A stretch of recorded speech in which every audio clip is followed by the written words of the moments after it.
Saya yakin sudah sampai di ini kita dalam suasana sukacita, bergembira karena sudah berada penghujung tahun 2025. Barangkali kita banyak mempersiapkan segala sesuatu untuk menyambut sukacita itu. Tadi kami kalau di biara bersama dengan Pak Sofir tadi, diakon, suster sudah mulai mempersiapkan segala sesuatu, termasuk karaoke. Hanya dalam permenungan saya, nanti kalau tidak sampai kita tahun 2026 ini, maka jangan kita umumkan tahun 2025. Nanti 2026 kita umumkan saja bahwa telah terjadi sesuatu mungkin atau apa, karena terlalu bersuka cita. Kenapa? Karena tadi juga saya lihat di medsos begitu banyak rupanya yang di ujung tahun ini yang mengakhiri peziarahannya di dunia ini. Maka saya pikir tadi jangan-jangan juga nanti kami ini terlalu bersuka cita mempersiapkan ini, dan jangan belum sampai nanti jam 12 sudah tutup mata. Maka saya bilang jangan kita umumkan nanti kalau sempat tutup mata ya. Nanti tahun 2026 saja.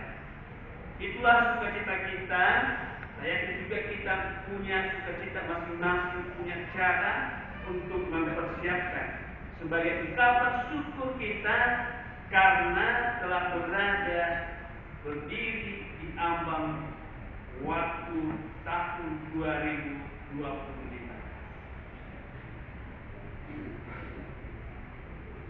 Barangkali Bapak Ibu, saudara-saudari, pergantian tahun bukan sekedar perubahan angka di kalender, tetapi sebuah momen rahmat saat Allah memberi kita kesempatan untuk berhenti sejenak, menoleh ke belakang, dan menatap ke depan dalam terang iman.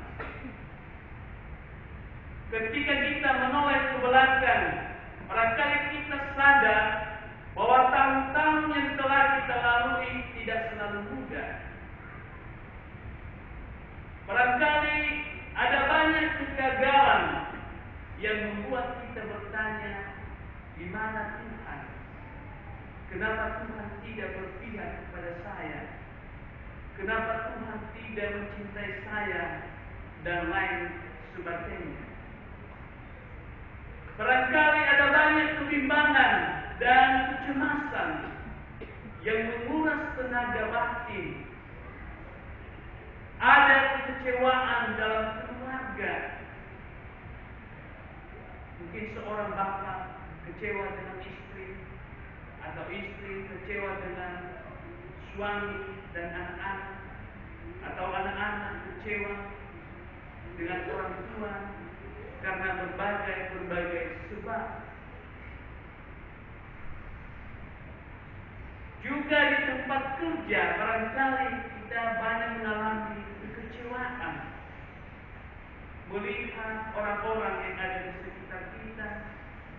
Barangkali porsi kerja yang tidak seimbang, atau imbalan-imbalan yang tidak seimbang, dan lain sebagainya.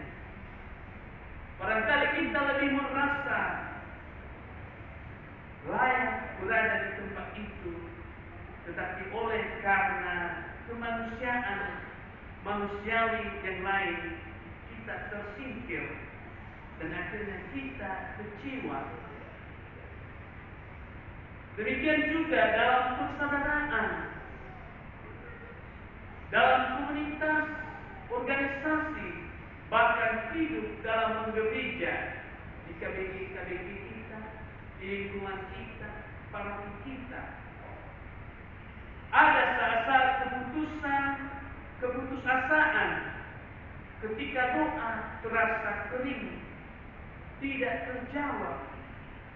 Kita merasa sudah capek, sudah beriman, sudah yakin, tetapi doa kita tidak pernah terjawab, tidak pernah dijawab oleh Tuhan.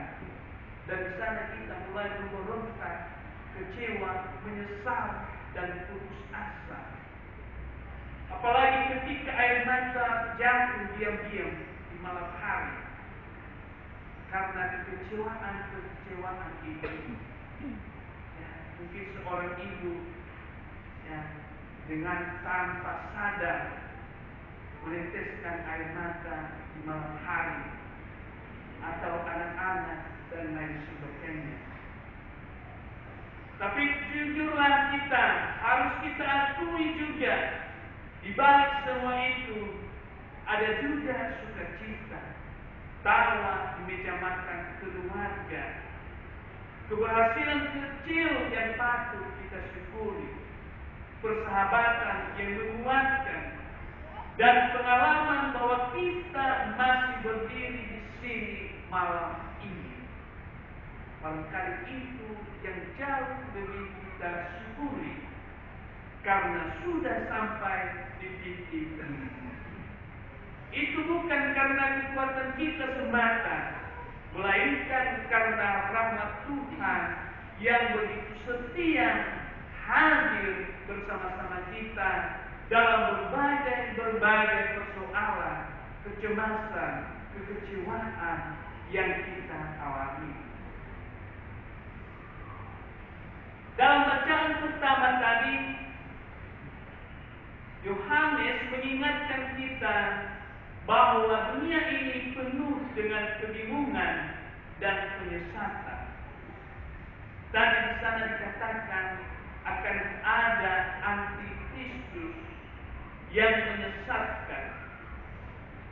Rasul Yohanes menulis tentang zaman yang akhir, bukan untuk menakut-nakuti kita, tetapi untuk menyadarkan kita bahwa hidup ini rapuh dan tidak semua suara membawa kebenaran. Sekali lagi Yohanes mengingatkan kita tentang itu, bahwa akan ada di masa-masa yang akan datang, ya, masa-masa yang akan datang, penyesat. Tetapi ada hal penting juga yang perlu kita sadari yang disampaikan oleh Yohanes. Kamu telah beroleh pengurapan dari Yang Kudus, dan dengan demikian kamu semua mengetahuinya. Artinya, di tengah kegagalan, kecemasan, dan kebimbangan hidup, kita tidak berjalan sendirian. Roh Kudus tinggal dalam diri kita untuk membimbing, menuntun kita untuk membedakan terang dari gelap, kebenaran dari kepalsuan, harapan dari keputusasaan. Hanya satu kuncinya, kita membuka diri kepada Roh Kudus, Roh kebenaran. Dan itulah yang ditegaskan oleh Yohanes dalam Injil yang telah kita dengar tadi. Bagaimana kebenaran itu, Allah itu yang begitu setia untuk menemani kita. Pada mulanya adalah firman, dan firman itu adalah terang manusia. Terang itu tidak hanya bersinar 2000 tahun yang lalu di Bethlehem yang kita rayakan, yang kita peringati dalam perayaan Natal, tetapi ia masih menyala sampai hari ini, menerangi tahun yang akan kita masuki, tahun 2026. Yohanes Pembaptis diutus untuk memberi kesaksian tentang terang itu, agar semua orang percaya, agar kita semua percaya, sungguh-sungguh menaruh harapan, meninggalkan kecemasan-kecemasan kita, dan hidup dalam pengharapan penuh akan terang, akan kasih Allah yang akan menyertai kita. Maka saudara-saudari, pada malam hari ini kita pun diutus untuk membawa terang Kristus ke dalam keluarga kita yang mungkin retak, yang mungkin mengalami kekecewaan. ke tempat kerja kita yang penuh persaingan, ke komunitas dan KBG kita yang kadang lelah dan lesu, ke organisasi dan persaudaraan yang membutuhkan semangat yang baru. Maka kita berharap dengan kita menginjakkan kaki di tahun 2026 nanti, semangat yang baru itu akan kita bawa, meninggalkan bentuk kehidupan yang lama itu.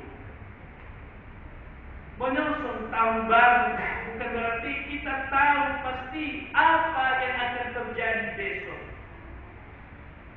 Yang jelas kita tidak pernah dijanjikan hidup tanpa masalah, tetapi kita dijanjikan terang. Allah tidak pernah menjanjikan bahwa hidup kita baik-baik saja, tetapi bagaimana Allah menyertai kita. Dia setia untuk menemani kita sampai akhir zaman. Maka mari kita bangun kesetiaan itu, agar Allah tetap terus bekerja dalam diri kita, dalam hati kita masing-masing. Terang Natal yang telah kita rayakan adalah jaminan bahwa Allah masuk ke dalam sejarah kita, ke dalam kegagalan dan air mata kita, untuk menyelamatkan kita. Dengan mengenangkan terang itu, kita melangkah ke tahun baru bukan dengan ketakutan, melainkan dengan pengharapan penuh. Bukan dengan masa lalu, melainkan dengan iman bahwa Tuhan sanggup membuat segala sesuatu yang baru. Maka malam hari ini, marilah kita serahkan seluruh perjalanan hidup kita ke dalam tangan Tuhan. Kegagalan dan keberhasilan, air mata dan sukacita, luka dan harapan. Biarlah terang Kristus memurnikan hati kita, menyalakan kembali iman kita, dan mengutus kita menjadi saksinya di tahun yang baru. Dengan demikian, ketika kalender berganti, iman kita tidak tinggal sama, tetapi bertumbuh, semakin berani, semakin setia, dan semakin bercahaya. Mari Bapak Ibu, saudara-saudari, kita mohonkan rahmat Tuhan. Semoga Ia membimbing kita, mengarahkan kita, menuntut kita, dan semoga Roh-Nya juga membimbing kita, sehingga kita masing-masing semakin berani untuk membuka hati kita, untuk membuka pintu keluarga kita, agar Ia sungguh-sungguh mampu hadir di tengah-tengah keluarga kita. Terlebih dalam situasi-situasi yang kita alami saat ini. Semoga Allah senantiasa bekerja bagi kita. Kita berharap demikian dengan pengharapan yang penuh. Amin.